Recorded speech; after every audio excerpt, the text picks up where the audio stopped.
Hello, everyone. I'm Sarah Frugani with KENS 5 News Now on this Friday, August 26. A controversial billboard campaign is encouraging Californians from moving to Texas by invoking the Uvalde massacre. That billboard reads, "The Texas miracle died in Uvalde. Don't move to Texas." That message plays on then Governor Rick Perry's Texas miracle phrase of surviving the Great Recession. It is not clear who is behind the ad campaign. The billboards have set off polarizing reactions.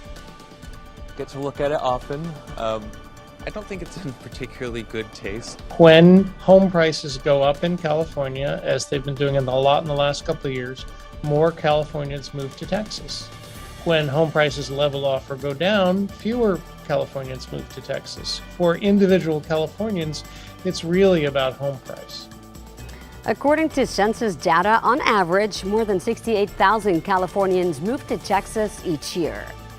The government now warning law enforcement about potential copycat mass shootings. They issued that warning this week after the Buffalo mass shooting suspect's diary and manifesto were released.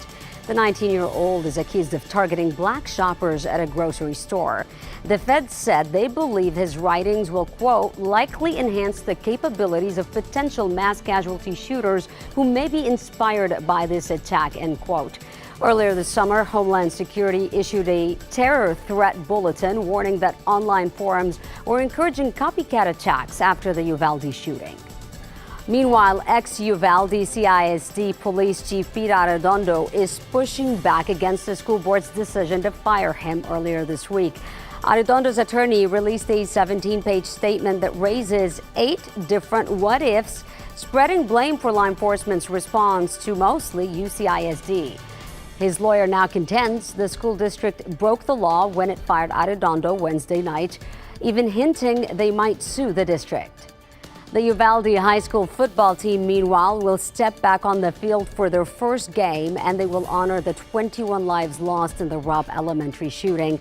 The players selected a senior whom they think best represents the community's values to wear a jersey with the number 21 on it.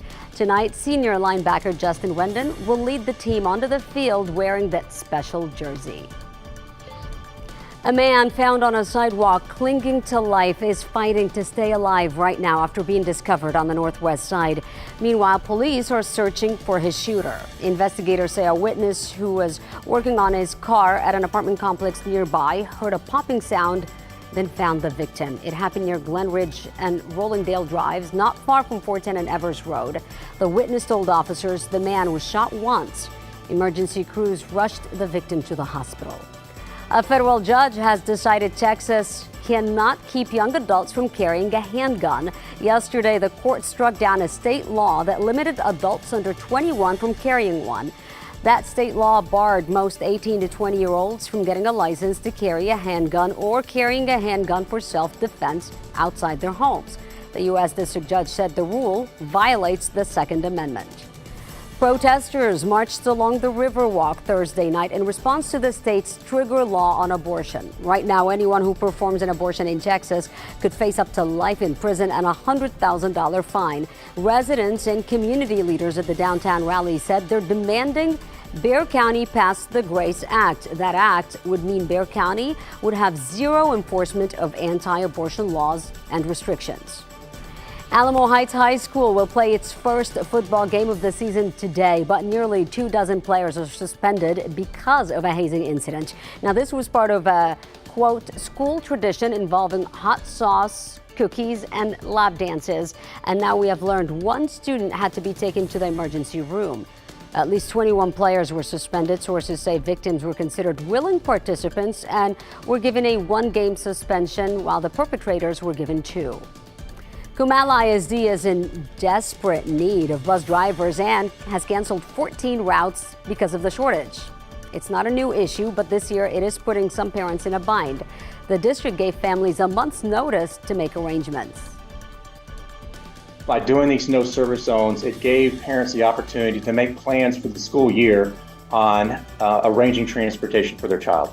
We can make it work, and we're gonna make it work, but I mean, who can go, hey boss, I'm gonna be late, maybe late to work, and I'm gonna leave work early every day.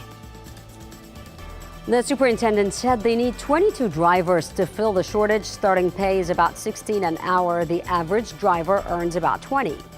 And trending online right now, free gas. Catholic Charities teaming up with Valero to give away free gas cards. The free fuel card distribution event is happening this Saturday at 10 a.m. at the Guadalupe Community Center on Cesar Chavez. Free $50 Valero fuel cards will be handed out during the drive-up event. Only one card per household while the supplies last. And for your weekend forecast, checking in with meteorologist Jeremy Baker. Not looking too bad. We're starting out with mostly sunny skies across most of the area. By the afternoon, partly cloudy and 85, and then that's at noon. And then we'll see a few scattered showers later on today, maybe a thunderstorm, and a high temperature of 95. Slight rain chances Saturday and Sunday as well. Sarah? Thanks, Jeremy. That's your KENS 5 News Now. Remember to follow us online and also subscribe to our YouTube channel. Thanks so much for joining us now. I'm Sarah Forgani, and I'll see you Monday.